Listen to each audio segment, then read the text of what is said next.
So the point isn't hitting the goal. The point is being transformed by the pursuit of the goal, and that's what makes it an infinite game.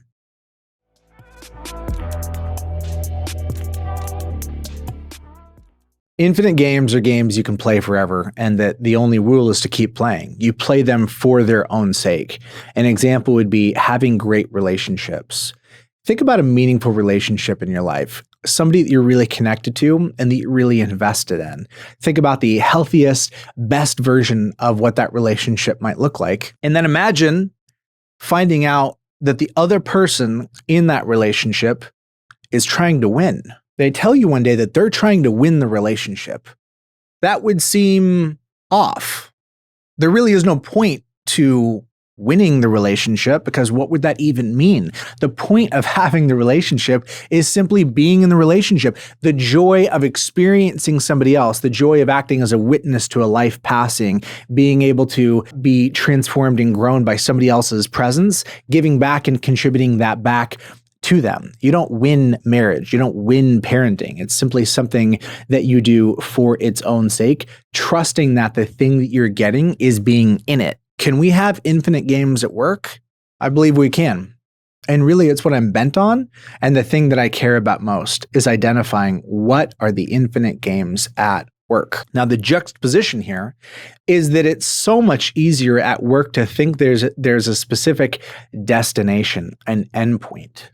Every month, every quarter, every year, every decade, we set goals, targets, things we're aiming at. Not, wouldn't it be nice? No, but things we are committed to, things we're putting our butts on the line for, setting an expectation, calling our shot, and committing to making happen, knowing that it might not.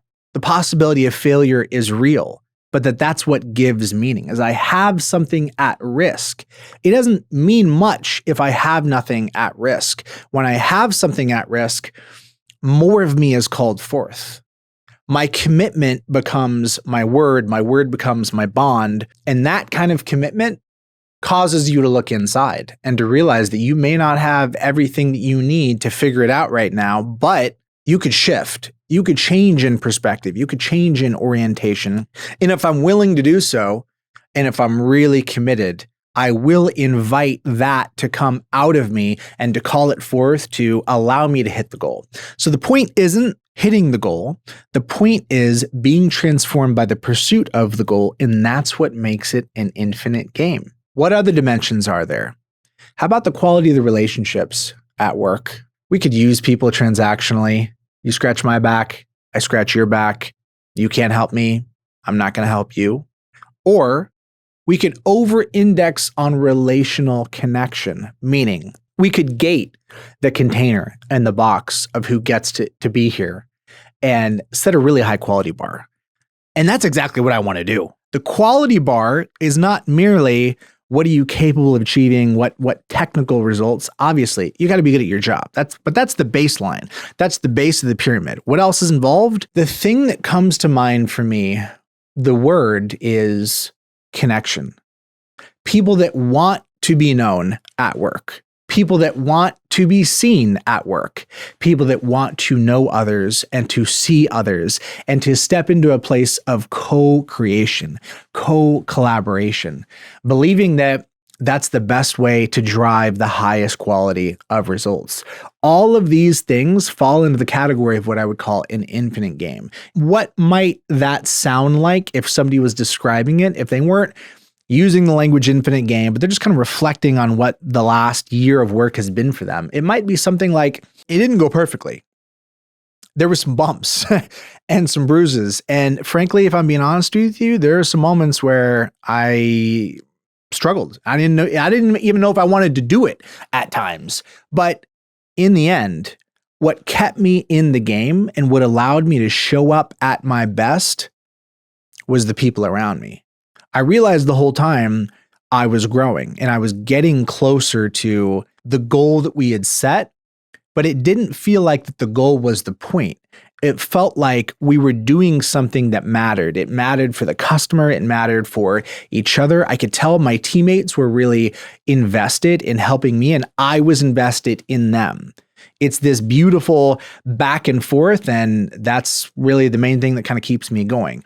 It might sound something like that. It could sound really different. The point is, you're getting something out of the experience and the day-to-day that is bigger than a paycheck. Now, as I say that is never intended to diminish the material outcomes. That's never to diminish compensation, financial goals, and targets. It's to highlight that the most meaning that we get from life will not be financially, commercially driven. It's going to be the quality of the experiences that we had. It's going to be the times that we knew with certainty that we aimed at something, we took a risk, we took a gamble, and we achieved it. We made it. Not because the thing that we were aiming at was even the be all end all, but because we took a risk, because we bet on ourselves, because we bet on each other. All of this is what I would describe as an infinite game.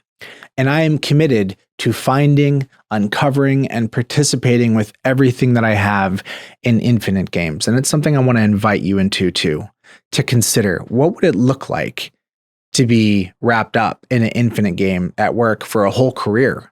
Not for a year, not for a project, but to have a career where you could participate in an infinite game. I hope that's helpful, and I hope that maybe expands the considerations of what's possible. If you want to talk about it more, hit me up, jordan@leadsimple.com. I'd love to chat about it. So let's keep the conversation going. I'm hoping you got something out of this.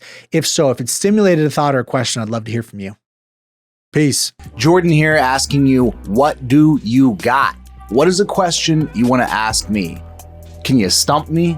Can you throw me something hard, perplexing, vexing, something you feel tied up in knots with? Throw it at me. I'll do my best to try and answer that question, to dissect it, to parse out the nuance, and maybe help you get a bit more clarity. I'm looking for questions as the basis for creating content, and you're looking for answers as the basis for clarity. And wouldn't it be perfect if those two things matched up? Drop a comment, send me an email, jordan@leadsimple.com. Let's stay in the conversation. Peace.